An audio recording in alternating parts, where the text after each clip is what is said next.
Hey howdy, welcome back to our channel. In this video we're going to see, what if humanoid dragon Naruto had triple harem?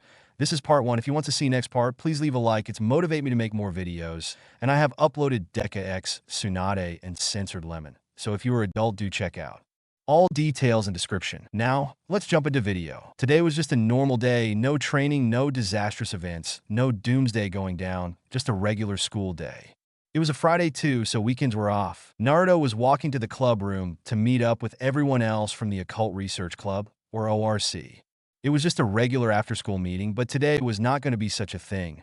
Naruto wasn't aware of this, however. Knocking on the door, Naruto put his hand on the door handle, until suddenly, Drake spoke to him. "You should be careful, partner. I have a bad feeling about what's behind the door. I don't sense any particular danger of a fight, but just be cautious." "Got it, Drake." Naruto put his guard up, but avoided summoning the boosted gear, unless necessary. Naruto carefully opened the door to see Rias, Akino, Zenobia, Kaneko, Asia, Ravel, Rosweiss, and Irina, all sitting on the couches and chairs in the room. They all looked a little dazed and different. "Hey, Drake, don't they seem a little odd to you? I don't exactly know what's going on, but they have a faint energy signature on them. It looks like they've been mentally or spiritually affected. Be careful." Drake warned him with a cautious tone. Naruto felt a sense of protectiveness spark in him. "Hey, are you all right?" he called out. This snapped all of the women out of their trances as they looked at him in alarm at his sudden call. "We're fine, Naruto." Rias dismissed his worries with a smile. The others gave him smiles as well, which were unusually brighter than normal. Seeing his girlfriend and master give him a reassuring smile, Naruto relaxed as he sat down at an empty spot on one of the sofas. Kaneko immediately moved to sit on his lap, as usual, and began to eat some of the snacks that she had brought with her. She held up some mochi for him to eat and gave him a sincere and warm look. "Senpai, please have some." She spoke in her usual voice. She had a strong blush on her face, and she seemed exceptionally more affectionate than usual. The action seemed small, but it was quite moving nonetheless. Naruto took a bite of the green tea mochi and continued about his usual mood. "So what's the meeting about today?" Naruto looked up at Rias. Rias seemed to be entranced at his gaze, and a blush crept across her face, but she shook it off as she realized herself fall into a daydream. Her face returned to being serious as she relayed to him why they were here. "Duke Gremory has told us about a stray devil that's in the area. He wants us to eliminate it." Akino spoke out, but her eyes were strictly fixated on Naruto, her gaze unwavering and loving. Naruto felt that it was too dangerous for him to be in the room, for he felt the gazes of all of the women fall on him. Shaking off his worries, he tried to shake the attention off of him. He loved having these beauties around him, but he felt that something unnatural was going on. "Where's Kiba and Gasper?" Naruto noticed that his brothers-in-arms wasn't present. "He's busy right now. It seems that he's taking care of Tosca. I thought it best that he got to spend time with her and catch up. Gasper's doing the same with Valerie." "I see." Naruto smiled in relaxation. The two other guys in the club finally got to meet beloved people from their past again. The two needed a break to play catch-up anyways. Akino's gaze felt considerably more jealous, but her jealous aura quickly receded as she regained composure. Naruto caught this and felt intimidation rise in him. Naruto felt two large and soft objects touch the back of his head and turn around to see Rosweiss clinging to him, with a strong, affectionate emotion in her eyes. "Rosweiss-sensei, what's wrong?" Naruto asked nervously. "Nothing at all, Naruto-kun," she replied sweetly. The usually uptight Rosweiss looked like a love-struck girl who had just found the love of her life. Naruto felt that this weekend, and maybe even next week, he'd be in for something huge. That night, the ORC had tracked the stray devil to a warehouse. Walking into the warehouse, everything seemed normal until everyone felt a bloodlust arise from the shadows. A creature popped out from the darkness of the warehouse. The stray devil was a low-class devil, but it had gained quite a bit of power from consuming several victims. It no longer looked humanoid and was just a black spiky creature that had a red visor.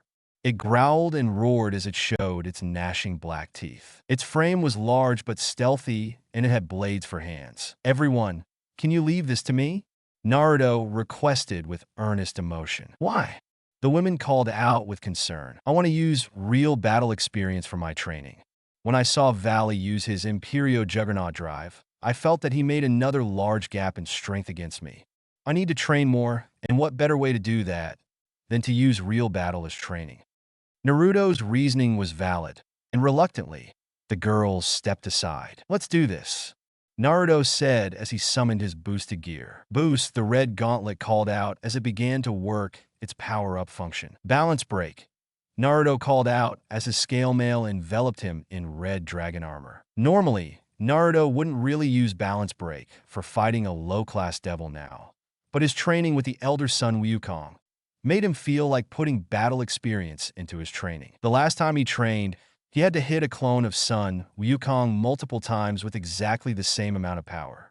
He boosted his power to a level that he felt that was 5 and punched the stray devil, knocking the output of it as his punch connected with its chest, sending it hurling into the air. Boost, the gauntlet called out as Naruto leapt into the air. He punched into the stray devil again, and this time, the power felt exactly the same as the first punch. A sign of improvement. Naruto boosted one more time and fired a dragon shot that obliterated the stray devil. With the job done, Naruto dispelled his armor and looked at his left arm. Still got a long way to go. I still need to get stronger, Naruto vowed as he and the other ORC members went home. The problem with the women's change of personality became more apparent when everyone had gotten home. Rossweiss had immediately jumped to see if he was all right. Naruto-kun, are you all right? Are you hurt or tired? She asked with worry, lacing her words. She wasn't acting like usual. Yes, she was very kind, and she had acted more affectionate with him after the incident with Euclid, but she was still restrained and uptight. I'm fine, Rossweiss-san. He raised his arms and moved around in a normal fashion to prove his point. She breathed a sigh of relief as she hugged Naruto tightly. I'm so glad you're not hurt. I was so worried that you'd push yourself too hard, and it made me so worried that something bad would happen. Thank goodness, she whispered to him as Naruto felt her chest push up against him. Ah, this is bliss. Her chest is so big. I love it, Naruto commented mentally as he savored the moment. Akino's aura began to crackle and flare as she glared at Rossweiss, but she calmed herself down again as she tried to control herself. Rossweiss' face inched closer to Naruto's as she was about to kiss him. Akino appeared from nowhere and blasted a blast of thunder between. Ada, Yufufu.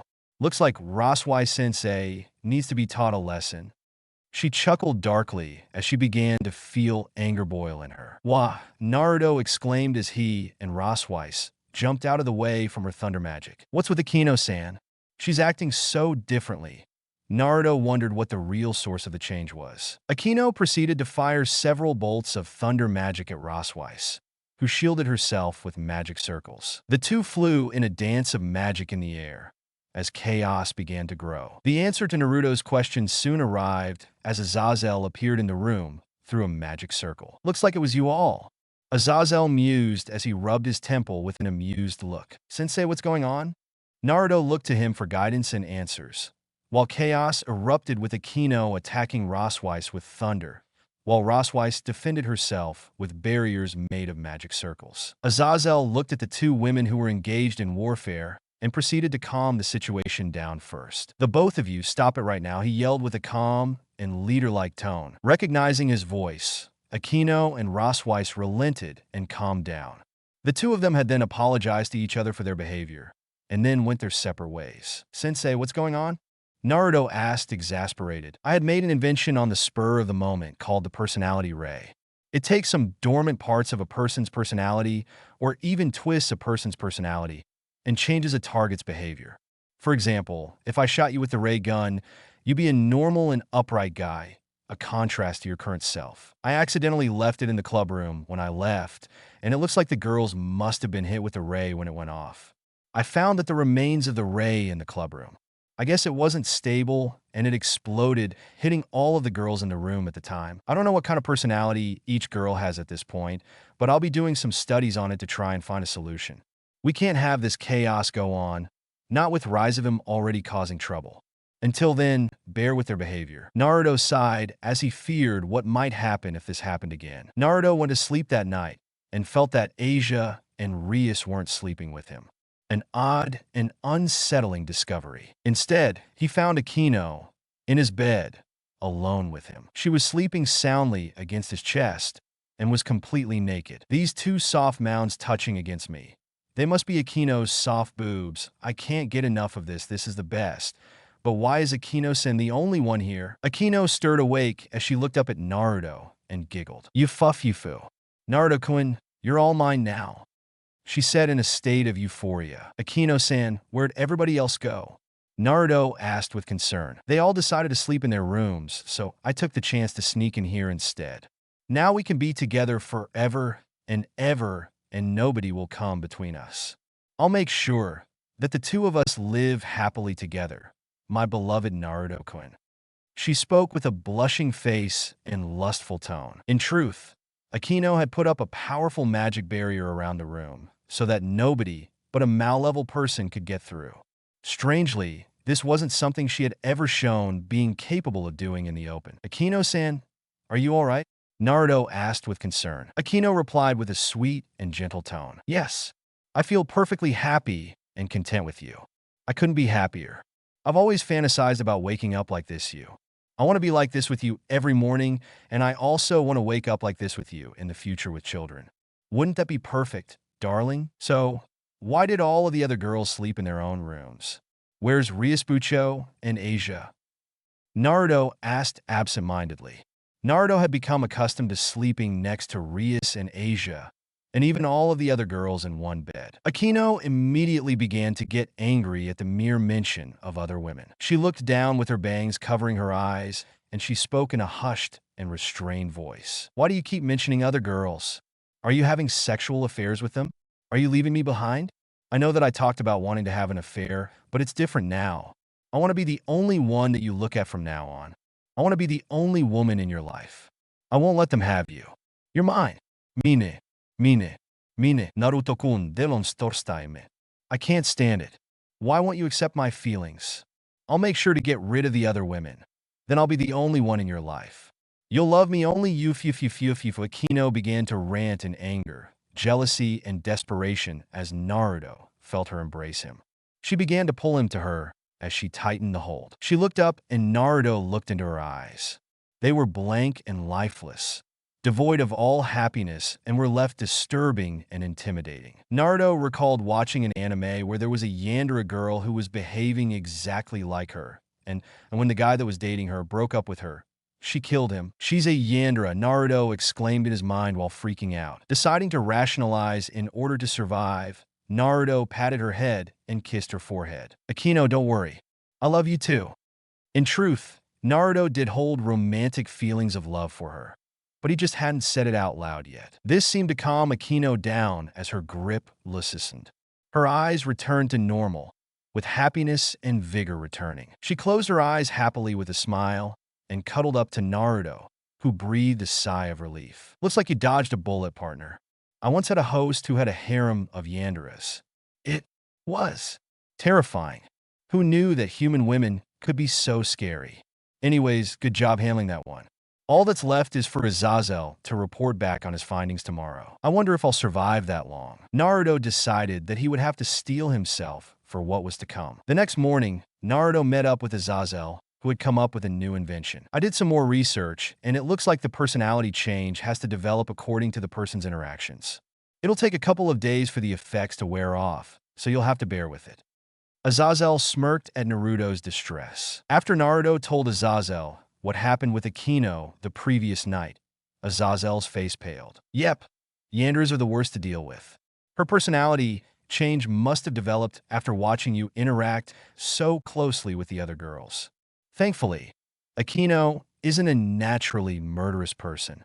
She may be a sadist, but she won't be crossing over to a full Yandere, so no worries. The personality changes will fluctuate, though, so the girls will act like usual sometimes, and their other personalities will take over at other times. Azazel's research brought relief to Naruto, but it also made him worried too. Suddenly, Akino appeared from the kitchen doorway. Naruto-kun, breakfast is ready. She smiled sweetly before returning to the kitchen to bring the food out. I'll be leaving now. See ya. On that note, Azazel left through a magic circle. Sitting at the breakfast table with Akino and the other girls, Naruto felt that his premonition about this being a big thing had come true. Breakfast was quiet. Well, that was what Naruto wished anyways. True to what Azazel said, Akino was acting like normal again. She would make her usual one-sama personage like normal, and she would make teasing remarks about having an affair with Naruto. Rosweiss still seemed to be under the personality raise effects. She was clingier than yesterday and was practically plastering herself on him. Naruto did enjoy the soft and pleasurable sensation of her chest on him, but he wondered if this was how she truly felt or if this was the Rei's work. He was distracted by his thoughts as he felt her soft bust shift. Naruto-kun. Seiya. She cooed cutely to him as she picked up some salmon and gently placed it in his mouth. Asia huffed as she pouted with her cheeks puffing. She felt jealous at how close Rosweiss was with Naruto. Naruto had yet to see her personality change develop and was thankful for it. He didn't want to see the pure Asia turn into a Yandere like Akino or become excessively clingy like Rosweiss. Alright, at this rate, I might survive these past couple of days. That is, if more Yanderes don't pop up. I've been doing some observation, partner. It looks like that nun, Asia, is glaring jealously at the both of you. I think you spoke too soon. Naruto realized what Drake was saying and looked at Asia. She was giving off a jealous aura like Akino, but less murderous and much poutier. As soon as their eyes met, Asia turned away angrily and continued to eat without looking him in the eyes again. I've seen this type of behavior in an anime before. But where? Naruto pondered to himself as Rosweiss continued to feed him. With breakfast over with, Naruto decided that he'd do some training, and much to his delight, he was able to accomplish the task that Sun Wukong had set for him. He had been able to make 20 consecutive attacks that were all equal in measure, and he had increased the time that he could wear his scale mail. By 15 minutes to be exact. After showering to cleanse himself of his sweat, Naruto changed into a new set of clothes and walked out of the shower room. He was greeted by Asia, who was fully clothed, who had a sports drink in her hands. "Here, take it," she said with a brusque tone. It wasn't like usual, where it was shy and gentle. "Thank you, Asia," Naruto replied with a warm smile. This sent Asia's heart on a race as she gazed into his eyes and smiled. "It's not like I wanted to see how cool you've gotten, Naruto." "Humph," she retorted and left, leaving Naruto surprised. "She's gone, Tsundere." Naruto groaned with an unbelieving tone. He fell on his knees and went into comedic despair. The pure and innocent Asia has turned into a sharp-tongued and grueling girl. "Mao, help me." Naruto sobbed as his mental image of the pure and cute Asia cracked like a mirror and broke. He picked himself up and walked to the living room and saw Asia sitting on the sofa, browsing through channels, with a temperamental look on her face. Rias and Akino were busy with college business. Irina was meeting up with other angels. Zenobia was at school for club activities. Rosweiss was out shopping. Kaneko was training with Kuroka, and Ravel was spending leisure time to herself. This left Naruto and Asia alone. Naruto decided that he didn't know what would happen to him if he tried to approach her as a tsundere, since they could be violent, so he decided to silently creep upstairs. He gently treaded on the floor and almost managed to get halfway up the stairs until the stairs betrayed him. A creak rang from the stairway, and Asia looked up to see Naruto trying to sneak away from her. "Hey, where are you going?" she exclaimed as Naruto recoiled and slipped. He lost his footing and fell, rolling back down the stairs from whence he came and slid across the floor with a loud scratch. Asia walked over to him and looked at him. "Stupid, how stupid are you? You should be more careful where you step. Come here." She spoke with a demanding and loud tone as she picked him up and dragged him to the couch. She let him down slowly onto the sofa and rolled up his pants to see a small red mark on his knee. Asia put her hands over his knee and began to heal it with Twilight Healing. "Asia, I don't think Twilight Healing is necessary for this." Naruto chuckled sheepishly. Asia immediately got in his face and began to speak in an upset fashion. "You should know that even if you get a small injury, it'll still affect you if something happens. I'm not taking that chance. I don't like seeing you get hurt." She noticed what she just said and cut Naruto off before he could say anything. "It's not like I'm healing you because I want to anyways. Everyone will get sad if you get hurt, so I'm doing this so that we don't fall apart. Understand?"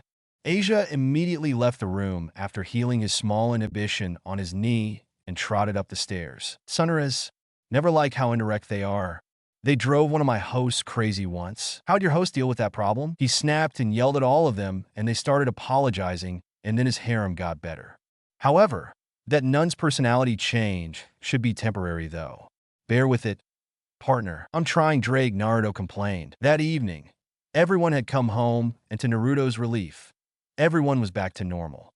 Dinner took place like usual, and Naruto felt truly at peace now that everyone was back to normal. Rosweiss wasn't so clingy anymore and apologized to Naruto about the trouble she caused and exchanged apologies with Akino, who wasn't in her Yandere personage. Naruto-kun, please accept this dinner as an apology for how I've been acting lately. Rosweiss bowed in guilt, making her well-endowed breasts bounce and jiggle, causing a blush and perverted smile to form on Naruto's face. They bounced, Naruto exclaimed in his mind. He snapped himself back to reality as Asia made a glare at him. No, it was Azazel Sensei's fault. Don't worry, you didn't cause me any trouble. I actually thought you were really cute.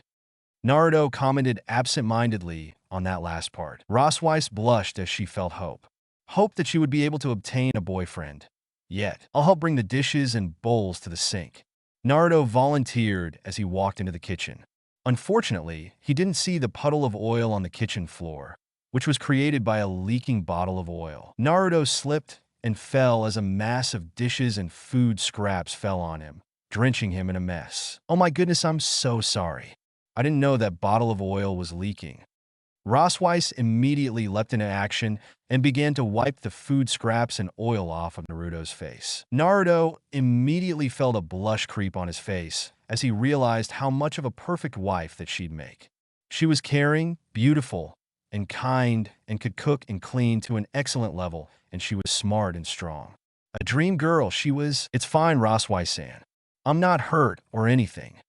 Naruto put a hand up to calm her down, but he didn't realize that Rosweiss had gone back into her clingy mode. Naruto-kun, don't call me Rosweiss-san or Sensei when we're alone. Call me Rosweiss or Rose from now on. Please. She made a cute and entrancing smile that seemed to glitter and sparkle. What destructive power! Naruto could feel his brain melting a little as he gazed into her beautiful face. Okay, Rose. Naruto said, so a bit hesitantly as he began to get the dishes and food scraps off of him. Rosweiss broke into a smile and blushed even deeper. Why don't you go take a bath? I'll take care of this mess. She sprinted into action as she began to use magic to clean the mess on the floor. Yeah, I'll do that.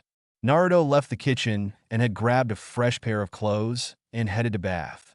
He went to the guy's bath on his floor and walked inside to see Asia in all of her unclothed glory. She was getting out of the bath, and her hair was still wet. Even though he was used to her nude sight, Naruto couldn't get enough. His still developing boobs had grown a little larger, making Naruto save his sights into his mental neural hard drive. Asia froze when she saw him. Her mouth agape and her eyes wide, she grabbed a bucket on the floor and threw it at Naruto. Stupid Naruto, what are you doing in here? Get out! Asia screamed as she began to throw anything that was in her reach while covering her lady parts with a towel. What do you mean? This is the guy's bath, Naruto replied while dodging incoming objects of random size and design. You still shouldn't be here while a girl is here, she retorted with no reason in her mind. Okay, sorry. Naruto relented and ran out of the room and walked to another bath that was on this floor. She's still Tsundere.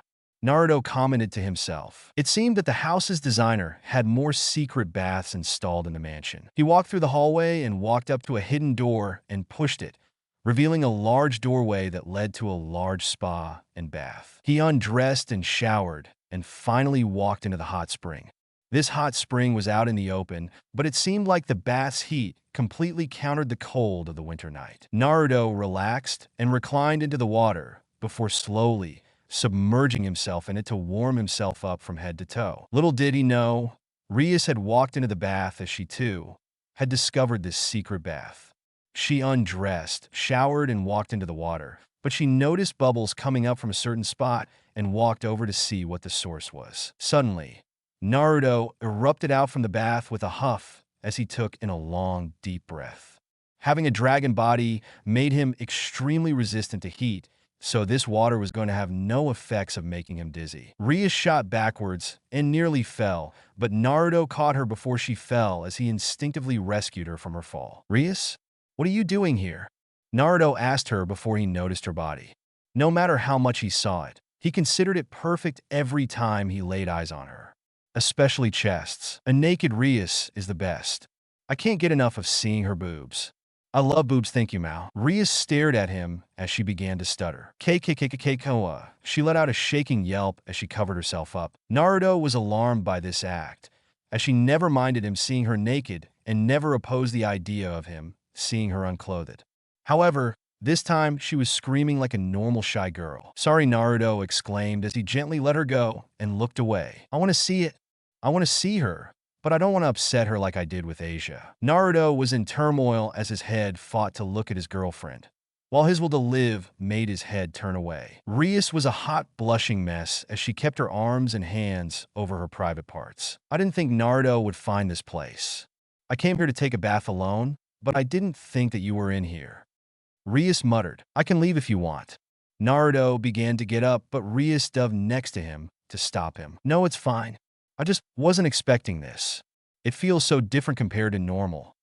Rias confessed her nervous emotions to him as she leaned closer to him. Naruto felt her voluptuous figure push up against him and her soft breasts pressed against him, making him quite happy as he felt his desires being realized to an extent. Naruto then realized that Rias was probably under the effects of the personality ray, which explained her now shy and conscious behavior. Realizing that he was probably making her uncomfortable, he decided to get out of the bath. "I'll get out now. I've been here for a while already." Rias nodded as Naruto got out of the bath and changed into some clothes and left for his room. He walked inside to find that Asia was already asleep on his bed, snoring away cutely as she wrapped herself with her blanket over herself. Naruto climbed into bed and fell asleep quickly, with Rias soon joining him later. The next morning, Naruto woke up to find that Rias, Asia, Akino, Ravel, Kaneko, Irina, and Rosweiss were in his bed. All were asleep with light snores escaping them. Naruto decided that he was in quite a predicament, as he had to use the bathroom, but he was pinned down. He had to find a way out, but couldn't. If he moved too much, he'd risk waking up the girls. If Akino went Yandere, he and the others were dead. He didn't want to get smacked by Asia either. "Crap, this is bad, Drake. What should I do?" Keep calm, concentrate on moving and wriggling your limbs as gently and slowly as possible out of their grasps. Whatever you do, don't rush and stop if one of them start to move or even twitch. Drake advised him as he tried to help his partner survive. At this moment, Naruto had decided to pool all of his strength into stealthily sneaking out of their grips. Drake's advice worked as he managed to get out of his situation with minimum to no damage. He gently moved off of the bed with near untraceable swiftness that the call of nature had gifted onto him and moved to the bathroom. After relieving himself, he left the bathroom after washing his face, hands, and brushing his teeth, and left the bathroom to see that all of the girls had left his room, probably because they sensed that he had left. Changing into proper attire, Naruto walked downstairs and was awaited by Akino, who had changed and was cooking breakfast. The speed of how she had moved so quickly alarmed Naruto, but he chose not to question anything. He sat down in front of the TV, and Asia sat next to him. "You owe me." She barked at him with an angry tone. "For what?" Naruto backed away as she inched closer to him. "What do you mean, what?" "You saw me naked in the bath," she cried out in outrage, much to Naruto's fear and alarm. SHHHHH. Naruto put a finger to his lips to help tell her to be quiet, but it was too late for that. Akino immediately stopped stirring her pot of soup and turned around, with her hollow Yandere eyes. Naruto began to freak out, but was saved once again by Azazel. He knocked on the door and entered after Kaneko let him in. "Yo, Naruto, I came to talk. Let's go somewhere private." Azazel spoke casually. He had no idea what kind of situation was going on right now, but he knew that he should probably keep things secret about the personality ray. He and Naruto walked into a separate room, but not before Azazel noticed Akino's Yandere eyes. Azazel immediately paled and began to shiver as his previous escapades with Yanderes had begun to reappear in his memory. Closing the door normally, Naruto and Azazel broke out into a cold sweat. "Oh crap. Oh crap. Oh crap. The two repeated to themselves as they feared what would happen after they left the room. Okay, listen. I brought a device that'll help you. This watch will help tell you when someone is behaving under the influence of the personality ray. The hand will light up green when someone is under the influence and will light up blue when a person is clear of its effects. The band will turn red when you're in danger of harm. Try putting it on now. The stronger the glow, the worse the situation is. Azazel handed Naruto a white watch of simple make. As soon as Naruto put it on, the watch turned a bright shade of pure red. Naruto began to panic. The hands on the watch pointed to the door, and Naruto knew who was there. Azazel, feeling guilty about this whole incident, and feeling sorry for his student if he died at Akino's hands, Azazel gave Naruto the chance to survive. All right, I'll call Barrakiel. Hopefully, he can distract her long enough for the ray's effects to subside for the time being. However, if you do die, know that you were one of my favorite students. Azazel immediately teleported away through a magic circle, leaving Naruto to ponder about how to survive the situation. Drake took this time to mess with him, making the whole situation turn into a visual novel. This is it, partner. Are you ready? I'll try to help you as best as I can if a fight happens.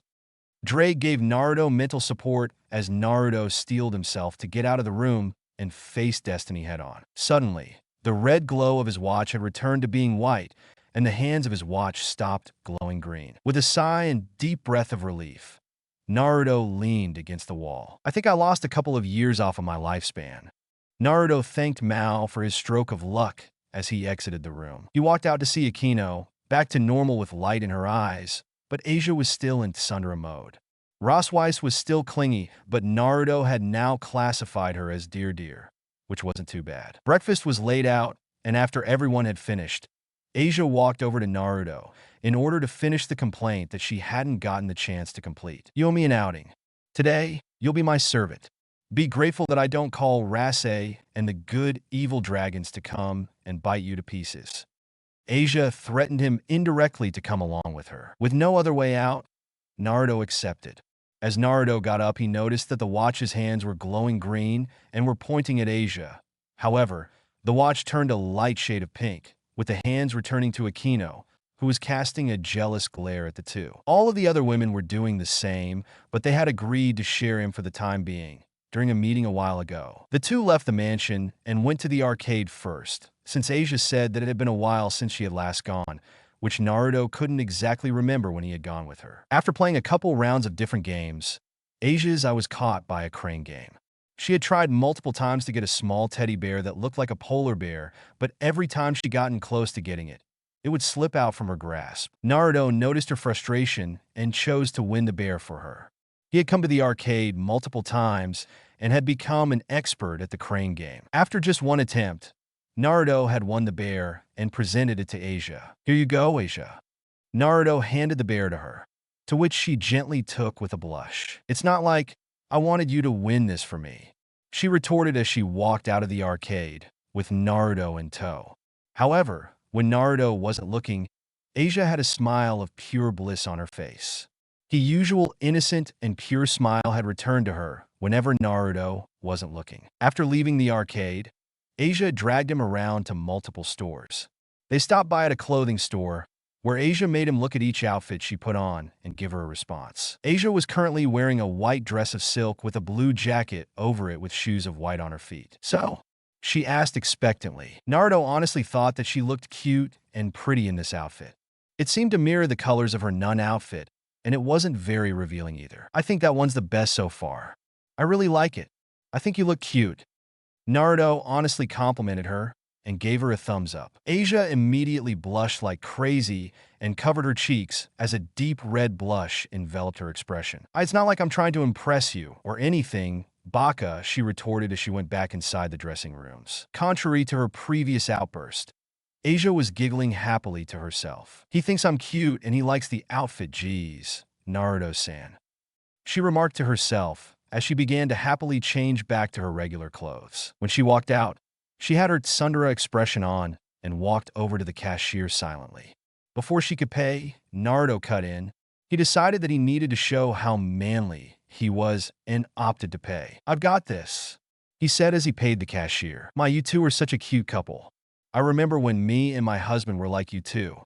The cashier lady teased them as the two blushed from the comment. "We were not a couple, he's just somebody who's helping me carry my bags right now." Asia politely refuted her. Right? Right. Just know that some relationships start out this way. The cashier continued as the two left the clothing store. Stopping by at a cafe on the way home, Naruto and Asia ordered their food and began to eat silently. "Sorry about walking in on you." Naruto apologized, as he felt that he needed to do so, since the incident happened on pure coincidence. "Oomph. It's fine." Asia pouted. Naruto noticed that as the day progressed, Asia was slowly starting to behave like less of a tsundere and more like her old self. A relief, really. Naruto looked at his watch and saw that the watch hands were slowly losing their green light and were turning blue as time passed. "Asia, did you have fun today?" Naruto asked her to test out if she was losing the effects of the personality ray. Asia nodded as a blush creeped on her face. "I'm glad. You went through a lot, so I wanted you to have some fun too." "I'm glad." Naruto felt honest relief that she had enjoyed her date with him. "Thank you. I had a very wonderful time, Naruto-san." Asia spoke with her tone returning to normal and her tsundere mannerisms fading. When the two were finished, they decided to head home, since the sun was beginning to disappear from the sky and the moon started to rise. "Naruto-san." Asia called out to Naruto. "Huh?" Naruto responded with an oblivious tone. Asia rushed forward and gave Naruto a long and warm kiss on the lips as she put her hands on his chest. "Thank you for putting up with me." She smiled as she parted lips with him and proceeded to walk away with an innocent and bright smile on her face. Her heart was racing from what she just did, but she felt that the sudden changes in emotion and personality within her had given her more courage to chase after his affections. Naruto felt his heart skip several beats, but finally managed to calm down after a period of time. "You okay, partner?" Drake asked him, concerned at his emotional change. "Yeah, just fine, Drake." Naruto replied calmly in his mind. Not voicing his thoughts to Drake, but to himself, Naruto made a realization. "I'm not sure if Rias is the only one that'll be holding my heart anymore." Naruto commented to himself as he ran to catch up to Asia. He felt his emotions grow stronger for each girl in his household, with each growing day, a sign that what he said was true. However, he didn't think it would be so bad. He wanted to be harem king. After all, yet, he also wanted to be someone who could protect his loved ones. The next morning at school, Naruto was sitting in homeroom, but noticed that Motohama and Matsuda weren't there. He looked at his phone and saw a text from them. It sort of went like this. "We went to a fashion show and saw some awesome beauties. We tried to get a closer look at the changing rooms, but some giant lady bouncer beat the crap out of us. We're going to be stuck in the hospital for a while. Matsuda's got a broken jaw and his arm and knee are dislocated. I've got bruises all over me and my left leg is in a cast. Make sure to experience some eki for us so that we can talk about it when we get back." Eki. Naruto was a bit bothered by the strange text message from Motohama and decided that he'd ignore it. Ever since he started dating Rias, he was much less perverted compared to how he used to be. This didn't mean that he had lost his lewd desires, though. Ika Kiryu was sitting in the back and was talking with Zenobia, Asia, and Irina. Like usual, Kiryu was trying to make the conversation take certain turns, specifically a teasing route. Naruto learned that last night, Asia hadn't completely gone back to normal. She was still acting tsundere, but she made fewer outbursts and shouts. If anything, Naruto could actually tease her and not expect a slap or injury. Say, "Asia, you've been acting tsundere lately. Try to make more moves on Uzumaki." Kiryu provoked her teasingly. Asia blushed at the mention of his name and the mere thought of actually getting him to herself. "No way, it's not like I want him to notice me. Naruto-senpai is too blunt." She quickly denied, but her heart couldn't agree more. Kiryu turned to Irina and began to target her as well. "What about you, Irina? Isn't he your childhood friend? Don't you want to do eki stuff with him? You should hurry, or else he'll get taken permanently. I heard that he's going out with Rias Gremory." Irina merely blushed shyly as she tried to hide her expression. Naruto was a bit worried about her. She had been extremely shy and timid around him. Normally, she was outgoing, passionate, and friendly. Now, she was shy and reserved and behaved like a nervous person. Noticing that Irina wasn't going to exactly answer, Kiryu shifted focus to Zenobia. "Hey, Zenobia, Are you going to use some power as student council president to make it okay for you and Naruto to spend time together? Zenobia looked appalled and pointed an accusing finger at Kiryu. Absolutely not. Such indecent intentions are something I would do. I would not do such indecent things like abusing power to court someone. Zenobia spoke with a flabbergasted tone. Kiryu was dumbstruck by how differently the church trio were acting. Normally, Asia would blush and wonder at Kiryu's verbal antics. Irina would go off and make a prayer, and Zenobia would walk over to Naruto and suggest practice. The normally innocent and gentle Asia was a tsundere. Irina was a shy and bashful girl, and Zenobia was a much stricter and upright girl. What happened? Deciding to ask Naruto about this, Kiryu walked over to him. Hey, Uzumaki, what happened to those three? She put her hands on her hips in an investigative manner. Naruto breathed a sigh of exhaustion. The previous night, after Asia kissed him, he couldn't sleep and was thinking about the other girls nonstop. It's a long story, one that I can't explain. I'll just say that this only temporary. Naruto muttered before the teacher's arrival became imminent. Dropping the subject, Kiryu returned to her seat and sat down, wondering if she could have some fun with the changes that the three had undergone. With classes over, Naruto walked to the ORC clubroom and was greeted by Kaneko, who was munching on snacks like usual. Naruto-senpai. She greeted cutely with her monotone voice, having subsided a little. Partner, looks like her Nekishu nature has taken dominance in her.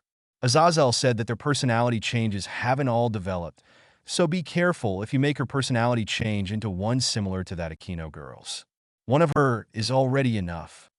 Drake warned Naruto before he made his next move. Naruto mentally nodded and hoped that his poor choices of words weren't going to screw him over this time. Hey, Kaneko-chan. Naruto replied with a calm and casual tone.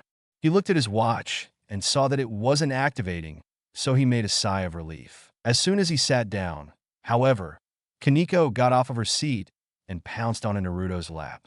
Sitting like usual, Kaneko resumed eating. Naruto looked at his watch, and the clock hands had turned bright green and pointed at Kaneko. And oh, Naruto exclaimed mentally as he prepared himself for the worst. Kaneko twitched a little and brought her skewered yokon bean jelly up to him. Naruto-senpai, have a bite.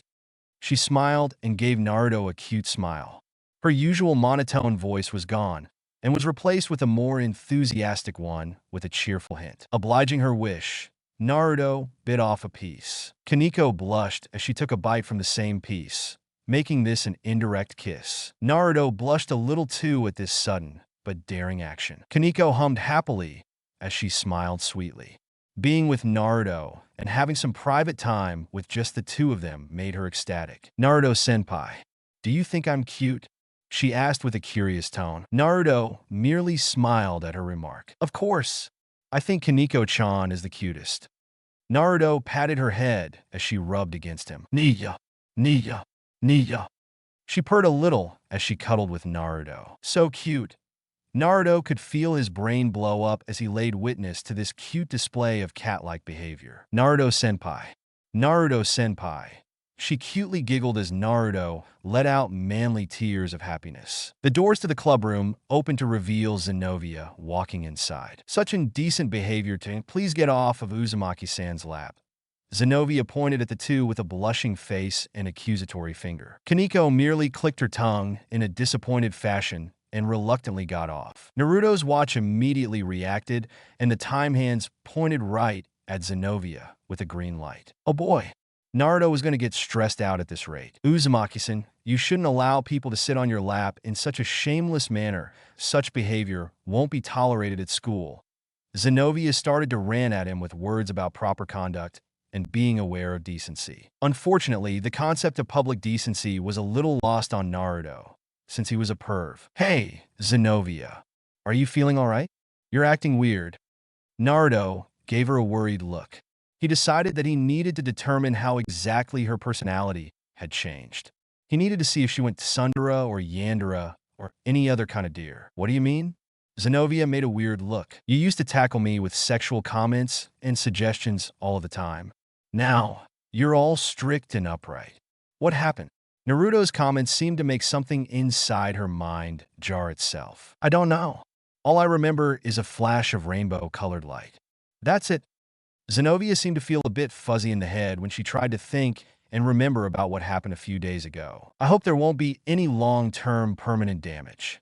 Naruto seriously hoped that the Ray's effects weren't at a detrimental point. If anything happened to the girls in a really bad way, he'd be sure to punch Azazel in the jaw with his Triana Welsh Dragonic Rook form. Anyways, disregard all of those sexual suggestions that I made in the past. I won't be doing such things now. Zenobia announced with a bold declaration. Naruto dropped the subject when he noticed that Kaneko had snuck onto his lap again, causing Zenobia to make another outburst about decency. She's become a real disciplinarian, Naruto and Kaneko said at the same time. Later, the rest of the new ORC had assembled in the old club room, and Zenobia had left to begin meetings with the new student council. So for now, we'll do things as used to do like before, Asia declared, with a more outspoken tone. Naruto noticed that the girls were exhibiting their Ray behaviors more often than before. Thankfully, Azazel had helped him remain calm. The girls' new personalities will develop with certain interactions, and then they'll subconsciously put their new personalities into action. Then, after a little while, their newly created personalities will disappear, and then they'll go back to normal with no expected remains or side effects, was what Azazel said. Azazel had upgraded Naruto's watch, so it now had 8 hands, so that Naruto could tell the number of girls under the Ray's effects. With the week over and the weekends approaching again, Naruto had more worrying thoughts about the future. He had gone out to fulfill a client request that night, so he had arrived home considerably later than the others. Naruto had arrived home to his mansion and was greeted by a gifted pair of breasts at the door, a sight that Naruto did not see coming. I'm in Nirvana. Rosweiss was still under the Ray's effects, but Naruto wasn't too bothered by it. The harem king in him relished this opportunity. Rias and Aquino were also home and had managed to take care of most of their paperwork for university. Welcome home, Naruto. The girls called out as they rushed to meet him at the same time, but when Aquino saw Rosweiss pushing her chest into Naruto's face, she twitched. Naruto's watch turned pink as it warned him of slight danger. He remembered the color code going. Dark red, near certain death situation. Red, possibility of severe injury. Bright red, run away or fight. Dark pink, moderate injury. Pink, slight danger. Bright pink, troublesome verbal situation. Naruto looked at Aquino's eyes and saw that they hadn't turned Yandere yet, but he couldn't take that chance. Naruto gently pushed Rosweiss away as he attempted to change the atmosphere. Wow, I'm hungry. When will dinner be ready? Naruto chuckled nervously, with a bead of sweat going down the side of his face. Rias and Asia were taking care of dinner that night, so Naruto was in for a delicious meal. His parents were away on business and then vacation, courtesy of Lord Gremory, so that meant that he wouldn't have much explaining to do if the girls started fighting if they were home. Rias looked jealously with teary eyes along with Irina, as they merely glowered at Naruto being crowded by the several women living in the mansion. Irina looked particularly sad since she couldn't openly express her strong feelings for him, since she was an angel. If she crossed a certain line, she'd fall, and that would be it. However, Michael told her that he was working on something huge, so he asked that she and all of the other angels to brace themselves and to hold on to their faith. What it was, however, Irina had no idea what. Let's be grateful that Rias Wanisama and I are cooking glorious food tonight. But remember that the others will be upset with me if I didn't let you eat, so don't think I'm doing this for you at all. Asia turned to the kitchen as Rias followed her to get to cooking. Aquino and Rosweiss had taken the opportunity to sit with Naruto on the couch, with each competing for his attention. Naruto was thankful that Aquino wasn't a true Yandere. Normally, a Yandere would have severely butchered him already in the competition, but Aquino merely threatened and zapped people that got close to Naruto. The other day, on the way home from the shopping district, a random girl tried to get with Naruto. Being the perv that he is, Naruto was too distracted to even say anything. Naruto could remember it very clearly too. Flashback. Ara ufufu. Looks like Naruto-kun and I get to be a couple today. She happily clung to Naruto's arm as they walked down the street. She had entangled her left arm around his right arm and was resting her head on his right shoulder. Naruto was holding the grocery bags in his left hand, so what followed next was inevitable for him to get out of.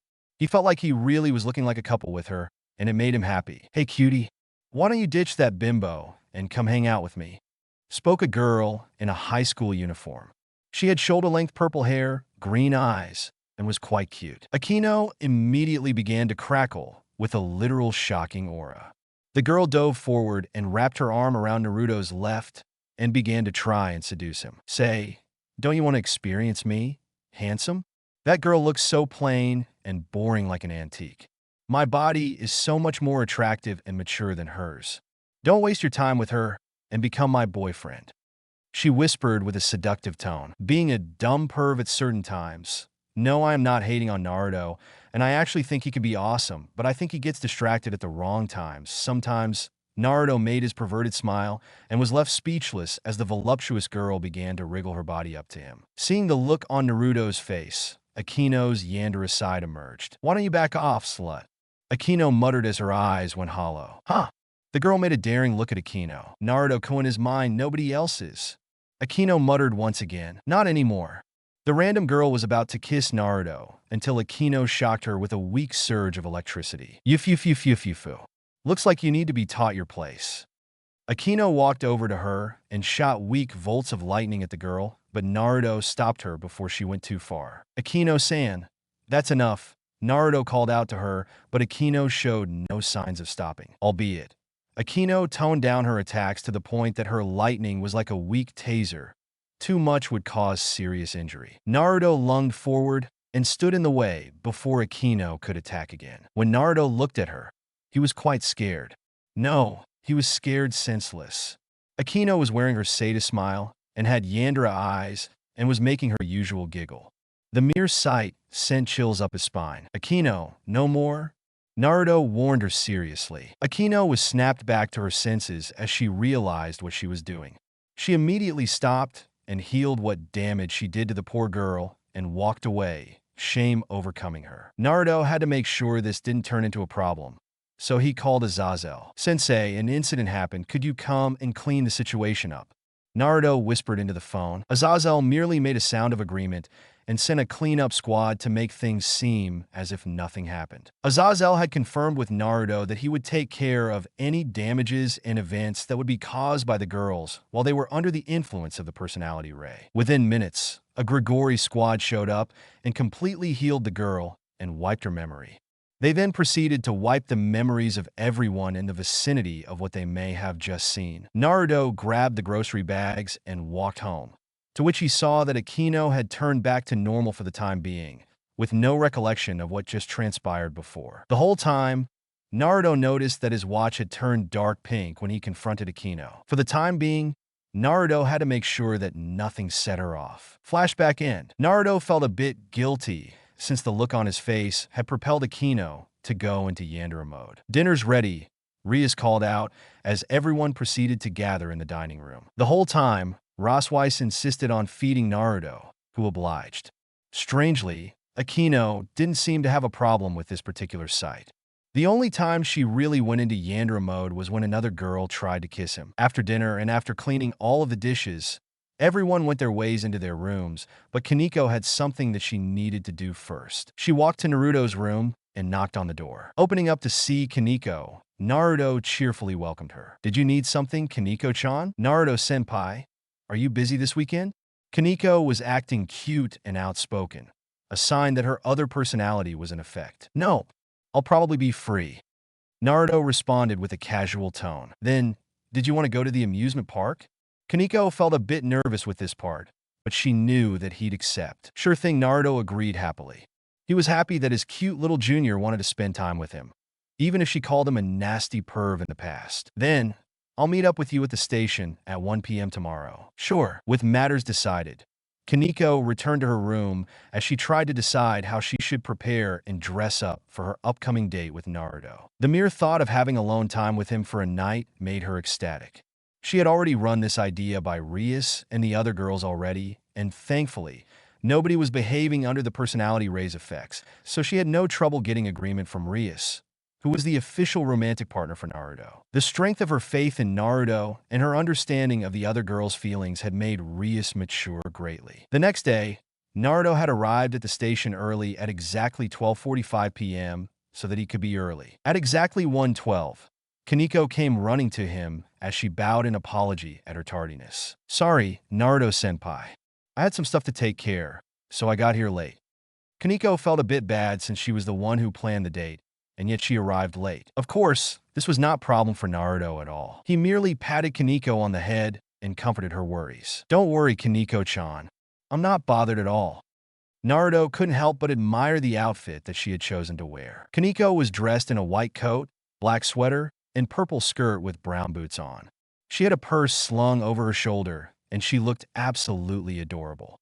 It sounds ugly, I know, but I'm being random with the outfit, and I'm just doing this to affect Naruto and get a reaction out of him. "Let's go, senpai." Kaneko grabbed Naruto's sleeve and pulled him along as she led him to the carnival that she had wanted to go to. At first, she was worried about the lingering effects that rain air might have had on Naruto, but he reassured her that those scars were healed and gone. They left the station and saw a massive amusement park that had a giant Ferris wheel with several shops of food and games. There were also several roller coasters that weren't to be underestimated. "All right, Kaneko-chan, what do you want to do first?" Naruto had turned into the secret gentleman inside him, like when he went on a date with Rainier. Kaneko pointed to the roller coasters, and Naruto obliged. Apparently, the roller coaster was called the Red Blasting Dragon. An ironic coincidence. They bought tickets for two and entered the red and green roller coaster that was modeled after a dragon. With seat belts and seat restraints intact and in place, the roller coaster fired off. The speed was so intense that it shouldn't have been safe. The speed was so strong that Naruto felt like he needed to be worried for his own safety. The powerful wind in his face made his cheeks shake and feel like his head was being pushed back. The roller coaster looped 7 times, and the speed made Naruto give out yelps. He looked next to him and saw Kaneko smiling and giggling enthusiastically in a carefree manner that made her seem like she was having the time of her life. A rare sight to see from her. When they got off, Naruto felt like he had lost a few pounds, but he was allowed no rest when Kaneko pointed him to another ride. It was called the counterclock spinner, just when you thought things were bad enough. "Hang in there, partner."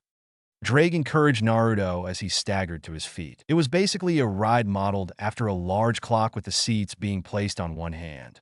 Naruto had a bad feeling about this, but he wanted Kaneko to smile and be happy. Sitting in the seats of the clock hand, the ride began slowly as it rocked back and forth. "This isn't too bad," Naruto commented, but he realized that he spoke too soon. The clock instantly sped up and began to rock back and forth more quickly, with the pace increasing very quickly. Naruto felt himself get lightheaded as the speed and rapid sight around him get worse. Finally, the ride hit a danger point for him as the clock hands began to spin full circles vertically as the clock hands began to move and zoom around the clock at a rapid pace. Naruto let out a loud shout as the speed had finally defeated him. Kaneko stood in her seat laughing at his distress until the ride was over. Naruto staggered off of the walkway and felt the world around him spin as his sense of balance faltered. He retched and wondered why he was the only one affected by the insane ride, and so many others were walking away with smiles as if nothing had happened. Before he could fall over, Kaneko caught him with her monster strength and gently carried him over to a bench. "Sorry, Kaneko-chan." Naruto apologized sheepishly as he hunched over to try and shake off the nausea. Kaneko slowly patted him on the back to help ease him out of the nausea. "No, I'm sorry for making you go on that ride with me. I didn't think that this would happen." Kaneko made a sad look, but Naruto did what he usually did to help cheer her up. He patted and rubbed her head to soothe her. Like magic, Kaneko's mood had brightened up once more. "Come on, let's go and have some more fun. Point me at any game and let's play." Naruto took her hand as he forced his nausea to go away so that his cute junior wouldn't worry again. Kaneko took him to play ranges of shooting games, arcade games, video game racing, and some sports, and generally she took him on an adventure. However, Kaneko felt like it was him who took her on an adventure. Growing up with only her sister, Kuroka, who eventually left her, Kaneko was alone until Rias came along and brought her in her peerage, or rather, her family. Then Naruto came along and brought peace to her soul. When he vowed to always stop her, she lost control of herself. Now, she felt that Naruto had willingly endured the nauseous coaster rides and won several games for her so that she could make up for the years of solitude that she felt when her sister left her. When the night grew late, the two headed home, with both having had their fill of food at the amusement park. While walking down the street from the station, Kaneko did something that blindsided Naruto. Kaneko stood on her toes and brought her lips to Naruto's. A warm and passionate kiss was shared between the two as Kaneko silently conveyed her feelings to Naruto once more. "Thank you for letting me have such a fun day, Naruto-senpai. It means a lot to me." Kaneko thanked him with a blush before walking away, leaving a stunned and red-faced Naruto. The other girls were wondering what kind of date the two had when they all saw Kaneko walk inside with a bright and cheerful smile on her face. "Had fun?" Rias asked her, to which Kaneko made cute nod. To be honest, the girls were a bit jealous that Kaneko got the chance to get some alone time with Naruto, but they knew that they'd get a chance to spend some alone time with him as well. They'd all make sure of it. In the back, Zenobia was staring intently at Kaneko's smiling face. She was intrigued by her expression, and her new strict mindset detoured and pondered about what a date would feel like with Naruto. Immediately, her heart went pitter-patter and her face began to heat up as an image came to her mind. It was that of her and several other children, eagerly waiting for Naruto to come home to the family. Shaking her head to get rid of her thoughts, she scolded herself. "I can't be thinking of shameless things."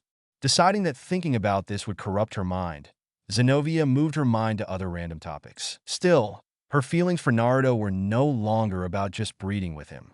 Her feelings were now of romantic desire, and they were getting stronger by the minute the more she thought about it. Zenobia had a rough night last night. She had spent a long night dreaming about Naruto. She had scolded herself for having shameless thoughts about him, if you know what I mean, but nothing extreme though, but was also too busy trying to calm her heart down. Ever since she started to wonder about what it would be like to have a relationship with Naruto, even if she had to share him, thinking about how dedicated he was to getting stronger for the sake of others, and seeing how hard he tried to protect others, even if he didn't know them, had made her initial desire to merely have children with him turn into a wish to have a romantic relationship with him. The next morning, Zenobia had woken up to a Sunday morning of quiet. Ever since the personality ray had hit her, she stopped sleeping in the same bed as Naruto. Rather, she wanted to, but her new impulses urged her to show decency and restraint. She wondered why the mansion was so quiet though. Normally, the girls would be arguing over Naruto right now, but she found that Naruto's room had no racket coming from it. After taking a morning shower, Zenobia stepped out of the shower close to her room and walked out, wrapped only in a towel. She saw that her door was left open and remembered that she had closed it. She brought her guard up and forced the door open to reveal Naruto covered in her bras and panties. She felt something new in her snap. An angry aura flared around her, as she had now seen that his pervertedness had hit a new level. He had dug into her laundry and covered himself in her undergarments, for goodness sake. Zenobia shouted with a strong red blush and slightly teary eyes as her privacy became violated and her personal belongings had been laid out bare and open. Breaking into a run, Naruto cowered and tried to reason with her. "It's not what you think, GHHHH." Naruto begged for his safety as his watch turned dark pink, moderate danger. She summoned X Durandal and whacked him over the head the blunt side of the sword, creating a loud echo of a painful crash along with the frustrated growl of a certain girl. Zenobia put X Durandal to the side and awaited to hear Naruto's explanation. Naruto, who had a small lump on his head, sat in Seiza position, sitting with your legs folded forward and your behind resting on your heels, just informing to help solve confusion, and began to explain his story. Rase and Ophis were playing, and Rase flew away. I chased Rase in here and tried to find him, but he flew out as soon as I tried to get him out of the laundry basket. That's why you saw me like that. I'm being honest." Zenobia gave him a suspicious glare. She didn't exactly trust his words since he was a renowned pervert. Still, it's not like he hadn't seen anything new. She had already shown him her bare breasts, and it wasn't like he hadn't seen her bras and panties before. It looked like her new personality was making her act this way. Man, the one time I don't have perverted intentions in a perverted situation, I get in trouble. Naruto mourned over his luck. After looking Naruto in the eye and acknowledging the fact that this wasn't anything new, Zenobia let him go. "Thanks, Zenobia." As Naruto got up, however, Zenobia's towel unraveled, revealing her ample bust and her very private parts. Zenovia's face went crimson red as she froze for a few seconds in shock and covered herself up. Zenovia let out the most feminine and un-Zenovia-like scream ever. "Naruto, you shameless jerk, I can't be a bride anymore," she shrieked as tears gathered in her eyes. "What? This isn't even new. I didn't even do anything wrong," Naruto complained as she would have normally tried to assault him already. Yet now, she was acting shy and flustered. She was even crying. "You've got it really rough, partner. And now it's going to get worse." Drake commented with amusement as he waited for the situation to worsen. Soon, rumbling and shaking could be heard as Rias, Asia, and Aquino, oh dear, ran up to Zenovia's room to see what was going on. When they arrived, they were utterly shocked at the sights that they were seeing. There stood Naruto with a towel by his foot and a crying Zenovia, who was trying to cover herself up and was weeping in a tragic fashion. What surprised them was how she was reacting, though. Zenovia would have already pounced on Naruto, but it looked like Naruto was the one doing the assaulting. "Wah, Naruto, you dumb pervert, stop looking," Zenovia cried as her mind tried to find a cause for the blunder. Asia rushed forward and began to comfort Zenovia by stroking her back and putting Zenovia's head on her shoulder to soothe her, while covering her with a blanket from her bed. "Chill. There. It's okay.